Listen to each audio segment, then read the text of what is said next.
안녕하세요. 69세 된 윤선희입니다. 지금 이렇게 말씀드리는 게 꿈만 같아요. 25년 동안 파출부 일을 하면서 갚아왔던 빚을 작년에 드디어 다 갚았거든요. 7억이라는 돈을요.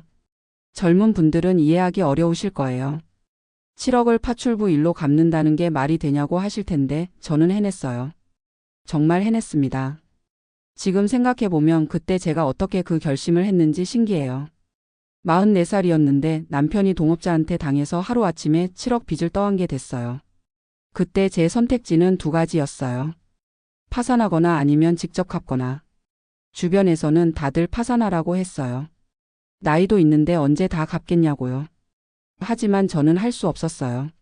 어릴 때부터 부모님이 그러셨거든요. 빚은 반드시 갚아야 한다고요. 그게 사람의 도리라고 하셨어요. 그 말씀이 제 머릿속에 박혀 있었어요.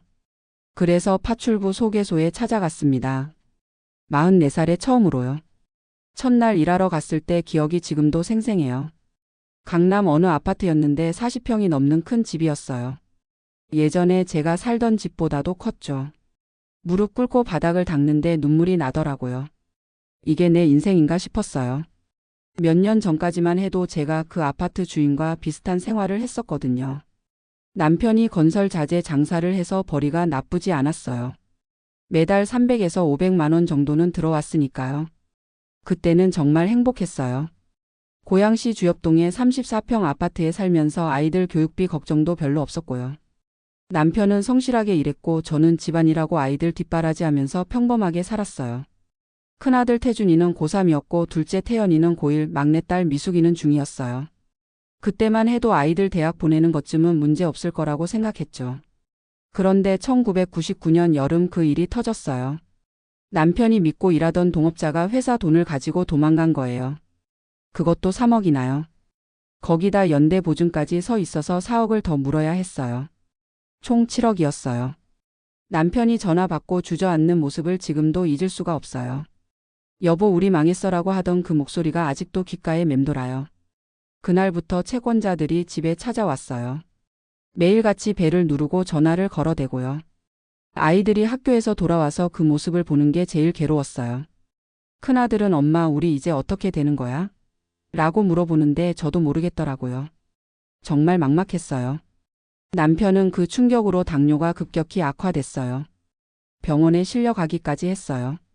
의사가 그러더라고요. 스트레스가 너무 심해서 혈당이 400까지 올라갔다고요. 정상이 100인데 말이에요. 그때부터 남편은 일을 할 수가 없게 됐어요. 몸도 못 가누고 정신적으로도 완전히 무너져 버렸거든요. 집안의 기둥이 넘어지니까 제가 나서야 했어요. 일단 아파트부터 팔았어요. 1억 2천만 원에 샀는데 그때 시세가 2억 정도 됐거든요. 대출을 빼고 나니까 실제로 손에 쥔 돈은 1억 5천만 원 정도였어요. 그걸로 빚을 갚으니까 5억 5천만 원이 남았어요. 여전히 엄청난 돈이었죠. 그때 제 앞에 놓인 선택지를 다시 한번 생각해 봤어요. 개인 회생을 신청하면 빚을 줄일 수 있다고 했어요. 변호사도 만나보고 법원에도 상담 받으러 갔어요. 그런데 마음이 편하지 않더라고요. 부모님 말씀이 계속 머릿속에서 맴돌았어요. 빚은 반드시 갚아야 한다. 그게 사람의 도리라고 하셨거든요. 그래서 결심했어요. 파출부 일을 해서라도 빚을 다 갚겠다고요. 주변에서는 미쳤다고 했어요. 44살에 파출부 일로 언제 5억을 갚겠냐고요. 계산해 보니까 한 달에 80만 원씩 번다고 해도 50만 원씩 갚으면 100개월 그러니까 8년 반은 걸리는 거였어요. 그것도 우리 생활비 한 푼도 안 쓰고 말이에요. 하지만 저는 해보기로 했어요. 일산에 있는 파출부 소개소에 찾아갔거든요. 사장님이 저를 보더니 나이가 좀 있는데 괜찮겠어요? 라고 하시더라고요. 그때 제가 그랬어요. 전 죽기 살기로 해야 돼요. 그 말에 마음이 움직이셨나 봐요. 바로 일자리를 소개해 주셨어요. 첫 직장은 일산 백병원 근처 아파트였어요. 30평 정도 되는 집인데 맞벌이 부부가 사시더라고요. 일주일에 3번 한 번에 4시간씩 청소하는 일이었어요. 시급이 그때 5천 원이었으니까 한 달에 24만 원 정도 받았어요. 그걸로는 턱도 없었죠. 그래서 여러 집을 다니기 시작했어요. 월요일엔 A집, 화요일엔 B집 이런 식으로요. 처음에는 3집 정도 다녔는데 점점 늘려서 나중에는 7집까지 다녔어요. 새벽 5시에 일어나서 첫 번째 집에 6시에 도착해서 일하고 마지막 집은 저녁 7시에 끝났어요. 하루에 12시간을 일한 거죠. 몸이 적응되기까지 정말 힘들었어요. 무릎이 아프고 허리가 끊어질 것 같고 손목은 저려서 밤에 잠을 못 잤어요. 그래도 참았어요. 빚을 갚아야 한다는 생각뿐이었거든요. 집안 분위기도 많이 바뀌었어요. 아파트에서 14평 다세대 월세집으로 이사를 갔는데 아이들이 적응하기 힘들어했어요. 특히 큰아들이 그랬어요. 왜 우리가 이렇게 살아야 하는데? 다른 집처럼 파산하면 안 돼? 라고 하더라고요. 그럴 때마다 마음이 아팠어요. 아이들한테 이런 고생을 시키는 게 맞나 싶었거든요. 남편은 더 힘들어했어요. 자기 때문에 가족이 고생한다고 자책하면서 우울증까지 왔어요. 병원에서 약을 처방받아 먹었는데도 나아지지 않았어요. 가끔 밤에 혼자 울고 있는 모습을 보면 저도 마음이 찢어졌어요. 그래도 저는 포기하지 않았어요. 한 달에 80만 원, 90만 원, 나중에는 120만 원까지 벌었어요. 실력이 늘어나니까 고정 손님들이 생기더라고요. 선희 씨가 청소하면 집이 정말 깨끗해져요라고 하시면서 급여도 올려주시고요. 그렇게 벌어서 생활비 30만 원만 빼고 나머지는 다 빚 갚는 데 썼어요. 5년쯤 지났을 때였어요. 빚이 3억 정도 줄어 있었어요. 그때 처음으로 할 수 있겠다는 생각이 들었어요. 몸도 어느 정도 적응이 됐고 아이들도 상황을 이해하기 시작했어요. 큰아들은 대학에 들어갔는데 장학금을 받아서 다녔고 둘째는 아르바이트를 해서 용돈을 벌었어요. 10년이 지났을 때는 빚이 1억 5천만 원 정도 남아 있었어요. 그때부터 좀 여유가 생겼어요. 아이들도 다 자랐고 큰아들은 대기업에 취직했거든요. 그래도 저는 계속 일했어요. 빚을 다 갚을 때까지는 쉴 수 없다고 생각했어요. 15년째 되던 해에 큰 변화가 있었어요.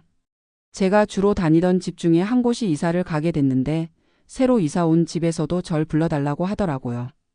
그분이 다른 분들한테도 저를 소개해 주셔서 일감이 더 늘어났어요. 그때부터는 한 달에 130만 원, 140만 원까지 벌었어요.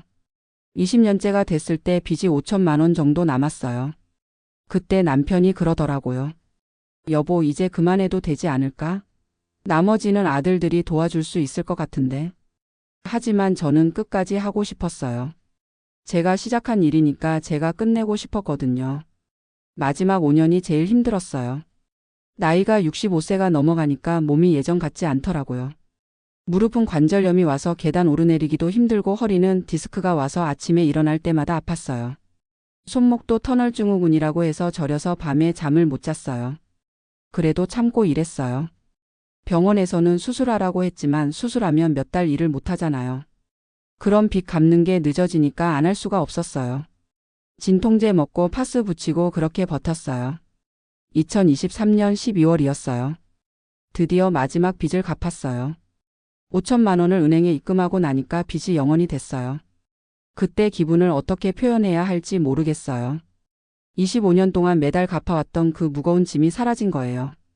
집에 와서 남편한테 여보 우리 빚 다 갚았어라고 했을 때 남편이 울더라고요. 고생 많이 했어. 정말 고생 많이 했어라고 하면서요.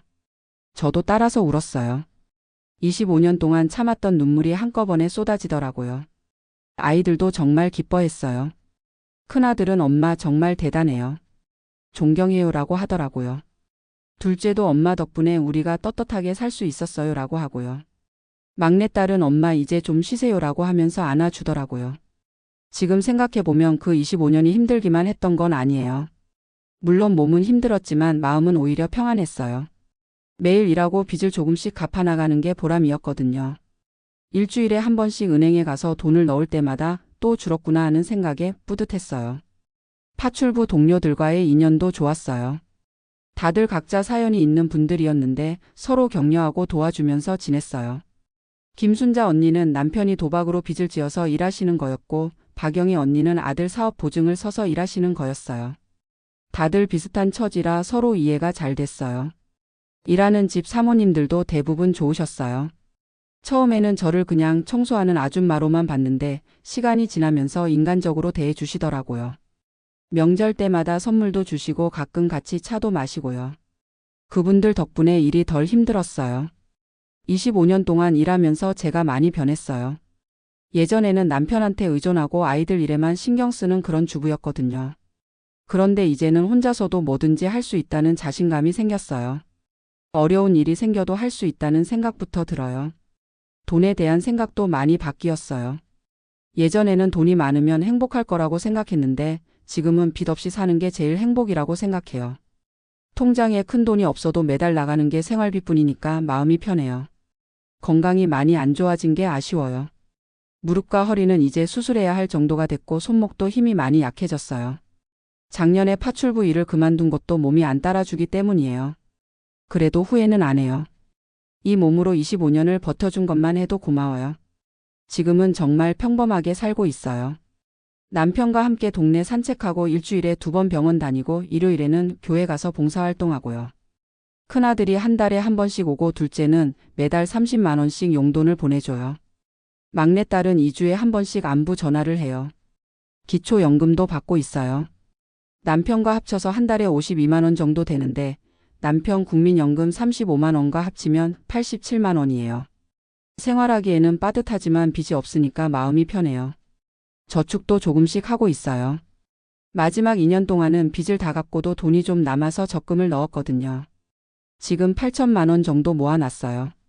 큰 돈은 아니지만 제 나이에 이 정도면 나쁘지 않다고 생각해요. 가끔 옛날 생각이 나요. 만약에 그때 파산을 했다면 어땠을까 하는 생각도 들어요. 아마 몸은 덜 힘들었을 거예요. 하지만 마음은 편하지 않았을 것 같아요. 빚을 안 갚고 도망쳤다는 생각에 평생 마음이 무거웠을 거예요. 제가 25년 동안 일할 수 있었던 건 가족들 때문이에요. 남편이 비록 몸은 아팠지만 집안일을 도와줬고 아이들도 나중에는 이해해줬어요. 특히 막내딸이 고등학교 때부터는 저녁 준비도 해주고 빨래도 널어주고 정말 많이 도와줬어요. 교회 식구들의 도움도 컸어요. 힘들 때마다 기도해 주시고 격려해 주시고요. 목사님이 그러셨어요.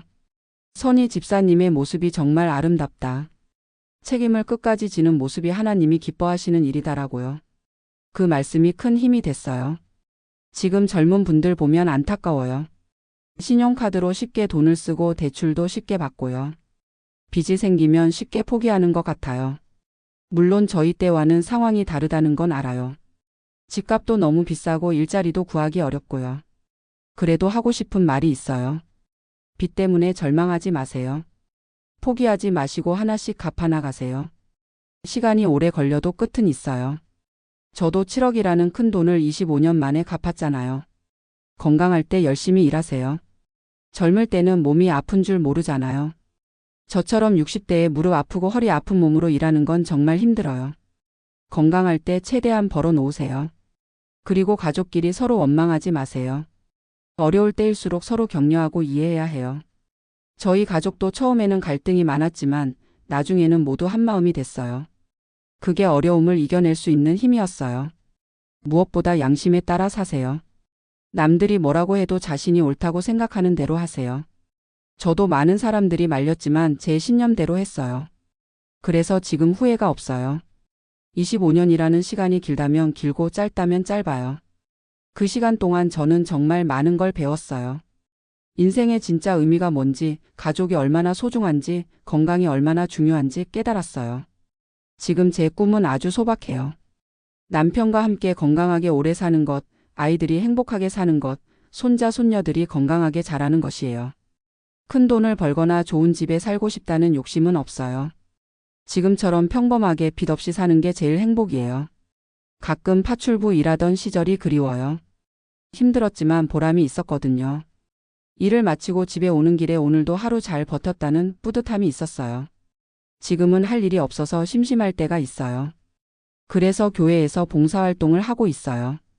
일요일마다 가서 설거지도 하고 청소도 하고요. 25년 동안 청소 일을 해서 그런지 설거지며 청소는 제가 제일 잘해요.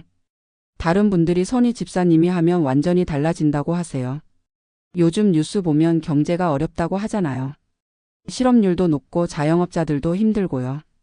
그럴 때마다 저희 때 생각이 나요. 저희도 정말 어려웠지만 포기하지 않고 버텼잖아요. 지금 어려움을 겪고 계신 분들도 꼭 이겨내셨으면 좋겠어요. 특히 저처럼 중년에 갑자기 어려움을 겪게 되신 분들한테 말씀드리고 싶어요. 나이는 핑계가 될 수 없어요. 저도 44살에 파출부 일을 시작했잖아요.